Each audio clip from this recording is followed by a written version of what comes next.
ದೊಡ್ಡ ಮಟ್ಟದ ಚರ್ಚೆ ಆಗ್ತಾ ಇದೆ ಇವತ್ತು. ಕಾವೇರಿ ಮೇಕೆದಾಟು ವಿಚಾರಕ್ಕೆ ಸಂಬಂಧಪಟ್ಟಂತೆ ನಾಳೆ ನ್ಯಾಯಾಲಯದಲ್ಲಿ ಪ್ರಕರಣ ಬಂದಿದೆ. ಅದಕ್ಕೆ ಸಂಬಂಧಪಟ್ಟಂತೆ ಸ್ಪೆಷಲ್ ಬೆಂಚನ್ನು ಕಾನ್ಸ್ಟಿಟ್ಯೂಟ್ ಮಾಡಿದ್ದಾರೆ ಅಂತ ಕಾಣಿಸ್ತದೆ. ಯಾವುದು ಮುಖ್ಯ ನ್ಯಾಯಮೂರ್ತಿಗಳು ಒಂದು ಸ್ಪೆಷಲ್ ಬೆಂಚನ್ನು ರಚನೆ ಮಾಡಿರೋದ್ರಿಂದ ಸೊ ಅದ್ರ ಬಗ್ಗೆ ನಮ್ಮ ನಿಲುವು ಏನಿರಬೇಕು ಅಂತಕ್ಕಂಥ ವಿಚಾರವಾಗಿ ಎಲ್ಲ ಅಧಿಕಾರಿಗಳು ಮತ್ತು ಅಡ್ವೊಕೇಟ್ಸ್ ಎಲ್ಲರನ್ನೂ ಕೂಡ ಭೇಟಿ ಮಾಡಿ ಇವತ್ತು ಸಂಜೆ ಇವತ್ತು ರಾತ್ರಿ ಸಭೆ ಕರೆದಿದ್ದಾರೆ. ನಾಳೆ ಯಾವ ರೀತಿಯಾಗಿ ನಮ್ಮ ವಿಚಾರಗಳನ್ನು ಪ್ರಸ್ತಾಪ ಮಾಡಬೇಕು ಅಂತ. ಬರಿಷ್ಠ ಎಲ್ಲೋಯ್ತಾರೆ ಬಿಟ್ರಿ, ದೆಹಲಿಗೆ ಬಿಟ್ಟು ಎಲ್ಲೋಯ್ತಾರಪ್ಪ.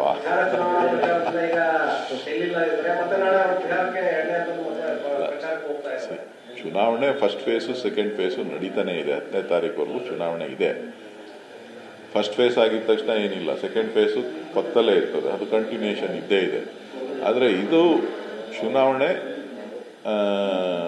ಏನಿದೆ ಆ ಚುನಾವಣೆ ಪ್ರಕ್ರಿಯೆಗಳಿಗೂ ಇದಕ್ಕೂ ಏನು ಸಂಬಂಧ ಇಲ್ಲ.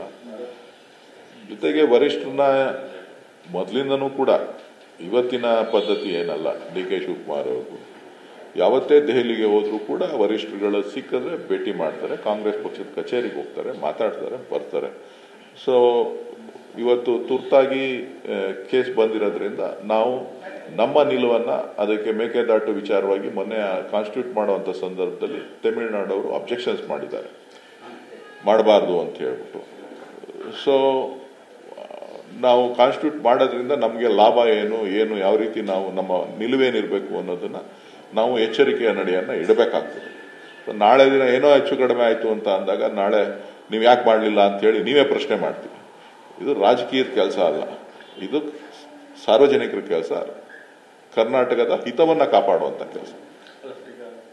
ಕಾಂಗ್ರೆಸ್ ಭವನಗಳ ಶಂಕುಸ್ಥಾಪನೆಗಳು ಕೂಡ ಇದೆ ಸರ್, ಅದಕ್ಕೆ ಕೂಡ ರಾಹುಲ್ ಗಾಂಧಿ ಆ ವಿಚಾರದ ಬಗ್ಗೆ ನನಗೆ ಮಾಹಿತಿ ಇಲ್ಲ.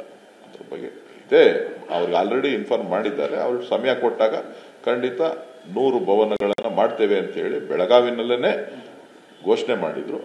ಅದು ಕಾರ್ಯ ಮುಂದುವರಿತಾ ಇದೆ. ನೋಂದಣಿ ಆಗಿದೆ ಸರ್, ರಾಹುಲ್ ಗಾಂಧಿ ಅವರು ಬಂದ್ರೆ ಶಂಕುಸ್ಥಾಪನೆ ಆಗುತ್ತೆ. ಎಐಸಿಸಿ ಅಧ್ಯಕ್ಷರು ಮತ್ತು ರಾಹುಲ್ ಗಾಂಧಿ ಅವರು ಇಬ್ಬರನ್ನೂ ಕೂಡ ಕರೆದು ಮಾಡಬೇಕು, ಒಂದು ಸ್ಥಳದಲ್ಲೇ ಅದ್ರ ಕಾರ್ಯ ಮಾಡಬೇಕು ಅನ್ನುವಂತ ಕಾರ್ಯಕ್ರಮವನ್ನು ಇಟ್ಕೊಂಡಿದ್ದಾರೆ, ಆಲೋಚನೆಯನ್ನ ಇಟ್ಕೊಂಡಿದ್ದಾರೆ. ರಾಜ್ಯ ನಾಯಕರು ದೆಹಲಿ ಕಡೆ ಸದ್ಯಕ್ಕೆ ಕೊಡಬೇಡಿ, ಎಲೆಕ್ಷನ್ ಆಗುವವರೆಗೆ ಅಂತ ಹೇಳಿ ಸೂಚನೆ ನಿಮಗೂ ಏನಾದ್ರು ಬಂದಿದೆಯಾ ಸರ್? ನಾನು ಅಷ್ಟು ದೊಡ್ಡದ ನಾಯಕ ಅಲ್ಲ, ನಾನು ಯಾವಾಗ ಬೇಕೋ ಹೋಗ್ತಾ ಇರ್ತೀನಿ, ಬರ್ತಾ ಇರ್ತೀನಿ.